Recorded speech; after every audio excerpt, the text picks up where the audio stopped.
Hello students, क्या हाल चाल है आप लोगों के। और उम्मीद करता हूं कि आप लोग एकदम बेहतरीन होंगे और मज़े कर रहे होंगे। सो 11th मैथ्स का हालांकि ये टॉपिक है, वहां से शुरू होता है रिलेशन वर्सेस फंक्शन। ये दो वर्ड हम लोग 11वीं क्लास में सुनते हैं पहली बार, बट ये 12वीं में भी परेशान करता है, एनडीए सीयूटी जेई में हर जगह परेशान करता है कि यार इनके बीच में बहुत जो बड़ा अंतर है वो क्या है और बहुत छोटा अंतर क्या है, ये बेसिकली दोनों हैं क्या।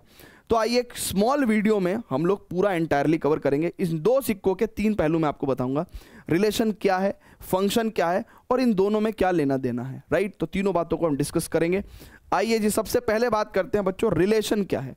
तो देखिए, बहुत ही सिंपल वर्ड्स में बात करेंगे, ज़्यादा डेप्थ में नहीं जाएंगे। सो रिलेशन की बात करते हैं। रिलेशन क्या है भैया? रिलेशन किसी भी ए सेट के एलिमेंट्स का किसी दूसरे सेट के एलिमेंट से रिलेशन की हम लोग बात करते हैं। तो जैसे हमने कहा कि भैया रिलेशन किस सेट का, ए सेट के एलिमेंट्स का बी सेट के एलिमेंट्स से है।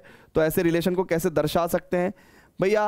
एक्स का वाई से रिलेशन होगा, एक्स ए सेट से आएगा, वाई बी सेट से आएगा, राइट। एक्स का वाई से रिलेशन तब होगा लेट्स से जब वाई एक्स से मान लो 3 ज़्यादा है। ऐसे केस में हम लोग रिलेशन को लिख सकते हैं कि भाई अगर एक्स ए सेट से आएगा तो y x से 3 ज़्यादा होना चाहिए, तो यानी कि 1 का रिश्ता 4 से बैठ जाएगा इस रिलेशन के आधार पे, और 2 का रिश्ता 5 से बैठ जाएगा बच्चों, ठीक है ना, और 3 का रिश्ता 6 से बैठ जाएगा बच्चों, ठीक है ना। इतनी सी कहानी होती है रिलेशन की। रिलेशन हम लोग जब बात करते हैं तो किसकी बात करते हैं कि रिलेशन किसी एक सेट के एलिमेंट का किसी दूसरे सेट के एलिमेंट से रिलेशन की बात कर देते हैं, राइट। अब स्टूडेंट्स बहुत ही ध्यान से देखेंगे, व्हाट इज फंक्शन, है ना। फंक्शन क्या है भैया? अब जैसे ये रिलेशन को तो हमने आज से पहले भी जिंदगी में वर्ड सुना था, रिलेशन मतलब रिश्ता, यानी कि किसका रिश्ता? एक सेट के एलिमेंट का दूसरे सेट के एलिमेंट से रिश्ता। बट फंक्शन में क्या चल रहा है, इसका मीनिंग क्या है, डिक्शनरी मीनिंग क्या है? क्या हम आम भाषा में डिक्शनरी क्या हम लोग जैसे आम भाषा में रिलेशन वर्ड का इस्तेमाल कर लेते हैं, तो क्या हम आम भाषा में फंक्शन का भी इस्तेमाल कर सकते हैं क्या? यस, कर सकते हैं। अब देखिएगा बच्चों, लेट्स से फॉर एग्जाम्पल एक सर्कल लिया मैंने और इसका जो एरिया है वो किस पर डिपेंड करेगा बच्चों? रेडियस पे डिपेंड करेगा। तो यानी कि मैं क्या कहूंगा भैया, एरिया बेसिकली क्या कर रहा है? Depends on radius, depends on radius. So अगर एरिया डिपेंड्स ऑन रेडियस है तो मैं कह सकता हूं कि भैया जो एरिया है वो फंक्शन ऑफ रेडियस होगा। एरिया क्या होगा? फंक्शन ऑफ रेडियस होगा, ठीक है। अब स्टूडेंट्स बहुत ही ध्यान से देखेंगे कि इसका मतलब जब भी कभी कोई एक क्वांटिटी दूसरी क्वांटिटी के इशारों पे नाचे तब हम लोग कह सकते हैं कि one quantity is function of another quantity. यहाँ पे रेडियस नाचेगी तो एरिया भी नाचेगा। यानी कि इसका मतलब ये है कि मैथमेटिक्स में ऐसा होता है कि भाई बहुत सारे एक्स में एक्सप्रेशंस होते हैं, है ना, और वाई की क्वांटिटी उन एक्स के एक्सप्रेशंस पर डिपेंड करती है। ऐसा एक्सप्रेशन भी हो सकता है ना, ऐसा भी हो सकता है, राइट, ऐसा भी हो सकता है। यानी कि y यहाँ पे x पर डिपेंड कर रहा है डिफरेंट डिफरेंट तरीके से। तो ये सारे क्या हुए? ये सारे जो y हैं वो क्या है? फंक्शन ऑफ x हैं, राइट। और जब ये सारे y फंक्शन ऑफ x हैं तो जितने तरीके से डिपेंड कर सकता है उतने तरीके से फंक्शन बन सकते हैं। और x की वैल्यू को हम लोग x एक्सिस के अलॉन्ग प्लॉट कर सकते हैं और y की वैल्यू हम लोग y एक्सिस के अलॉन्ग प्लॉट कर सकते हैं। तो हर फंक्शन के कॉरस्पॉन्डिंग हमें एक ग्राफ मिलता है, राइट है। और x की क्या क्या वैल्यूज हम लोग रख सकते हैं इस पर्टिकुलर फंक्शन के अंदर सो दैट y डिफाइंड रहे, तो वो x की सारी वैल्यूज डोमेन कहलाती हैं।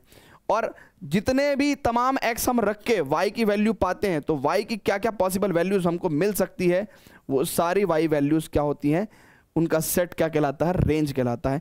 तो ये हुआ हमारे पास फंक्शन। तो रिलेशन और फंक्शन में अंतर समझ में आया। चलिए, अब रिलेशन और फंक्शन में अंतर समझ में आया तो इन दो सिक्के का तीसरा पहलू की बात करते हैं। अब क्योंकि अब बहुत ध्यान से देखिएगा, क्योंकि y x पे डिपेंड कर रहा है, यानी कि x चेंज होगा तो y भी चेंज होगा, तो यहां से x और y का एक रिश्ता सेट हो जाता है। और इसका मतलब यहां से हमें कोई समझ में आता है कि y x पे डिपेंड कर रहा है, y फंक्शन ऑफ x है, और फिर x और y का एक रिश्ता स्टेब्लिश हो जाता है। तो यानी कि यहां पे हम x y के रिलेशन की बात कर रहे हैं। तो इसका मतलब फंक्शन को हम लोग एक स्पेशल केस ऑफ रिलेशन के तौर पे भी देख सकते हैं। फंक्शन बेसिकली एक स्पेशल तरीके का रिलेशन ही है ना, किसके किसके बीच में? y और x के बीच में।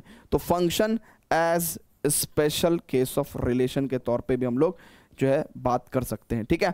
तो जब हम लोग function as a special case of relation की बात करते हैं तो वहां पे जो है कहानी ये वाली आ जाती है। कैसी कहानी आ जाती है भैया? कि भाई कौन से रिलेशन फंक्शन होते हैं, है ना। तो ऐसे रिलेशन, है ना, कौन से रिलेशन फंक्शन होते हैं? तो यानी कि अब फंक्शन में हमने कहा कि भैया a relation from set A to set B, from set A to set B is set to be function, इसको हम लोग फंक्शन बोल सकते हैं। कब बोलेंगे लेकिन फंक्शन?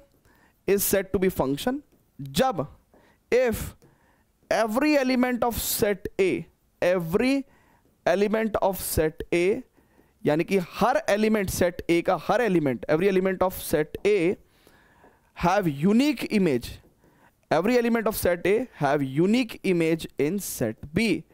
यूनिक इमेज यानी कि एकमात्र इकलौती इमेज होनी चाहिए सेट बी में, right. So every element of set A have unique image in set B. तो यहां से अगर हम लोग कुछ रिलेशंस को एरो डायग्राम से फील करना चाहें, कुछ रिलेशंस को हम लोग एरो डायग्राम से फील करना चाहें, लेट्स से फॉर एग्जांपल ये 1 2 3 है ना, ये दो सेट ले लिया हमने ए बी, और ये 4 5 6, ठीक है। तो यहां पे हम लोग जो है फील कर सकते हैं कि which of the relations will be function और which of the relation is not function, है ना। तो स्मॉल वीडियो है और इसमें इतना हम लोगों ने कर लिया है कि हमको रिलेशन, फंक्शन, इन दो सिक्कों के तीन पहलू हमको समझ में आ गए। सो अब देखिएगा बहुत ध्यान से, अगर मैं यहाँ पे ऐसे करूँ तो क्या ये रिलेशन फंक्शन होगा? यहाँ पे मैं ऐसे करूँगा, राइट, तो क्या ये फंक्शन होगा? राइट, है ना। लेट्स से दिस, क्या अब ये फंक्शन होगा? क्या ये अब फंक्शन होगा? तो ये जो थोड़ी सी, ठीक है, इंग्लिश में बड़ी बड़ी बातों को हम लोग इस तरह से डिकोड भी कर सकते हैं कि ए सेट वाले हैं बाराती, राइट, और बी सेट वाले हैं, इसमें है थालियां। हर बाराती को खाना खाना जरूरी है, लेकिन हर बाराती सिर्फ एक थाली में खाएगा। यहाँ पे इस वाले बाराती ने खाना नहीं खाया, ठीक है, तो इसका मतलब ये फंक्शन नहीं है। यहाँ पे ये वाला भाई जो है वो 2 थालियों में खाना खा रहा है, ये भी अलाउड नहीं है, राइट, तो ये भी फंक्शन नहीं है।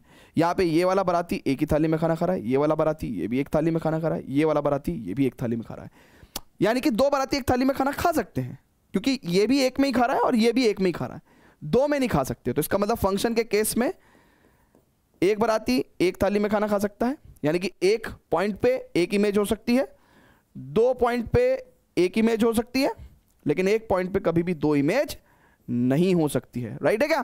सो इसका मतलब ये वाला एलिमेंट भी, इसकी भी एक ही इमेज है, ये वाला एलिमेंट इसकी भी एक ही इमेज है, और ये वाला एलिमेंट है इसकी भी एक इमेज, यानी कि हर एलिमेंट की एक एक इकलौती इमेज है। तो इसका मतलब ये फंक्शन हो गया है, राइट। तो इसका मतलब ये वाला एलिमेंट इसकी भी एक इमेज है, ये वाला एलिमेंट इसकी भी एक इमेज है, और ये वाला एलिमेंट की इसकी भी एक इमेज है, यानी कि हर बाराती खाना खाएगा लेकिन सिर्फ एक थाली में खाएगा, तो यानी कि ये भी फंक्शन हो गया। तो बाराती, रिलेशन, फंक्शन, सारा कुछ बता दिया मैंने आपको, है ना, पूरा का पूरा सब कुछ हो गया, हनीमून बाकी रह गया ना, ठीक है। अब मेरी बात समझो स्टूडेंट्स, ये मैंने आपको बहुत ही आसान भाषा में बताया कि रिलेशन क्या होता है, फंक्शन क्या होता है, क्या ग्राफ डोमेन रेंज होती है, कैसे फंक्शन रिलेशन से जुड़ा हुआ है, एक्स और वाई, फंक्शन में एक्स और वाई का एक रिश्ता होता है, वो वाला एंगल जो है ये रिलेशन के तरफ को ले जाता है हमें। इसलिए हम लोगों ने ये बताया कि भैया कौन से रिलेशन फंक्शन हो सकते हैं, ये वाले रिलेशन फंक्शन हो सकते हैं जो ये कंडीशंस फुलफिल करते हैं। उम्मीद करता हूं कि आपको रिलेशन वर्सेस फंक्शन पूरा अच्छे से समझ में आया होगा। बाकी तो आप प्लीज़ कमेंट करके बताइए कि कैसा रहा आपका एक्सपीरियंस इस वीडियो में।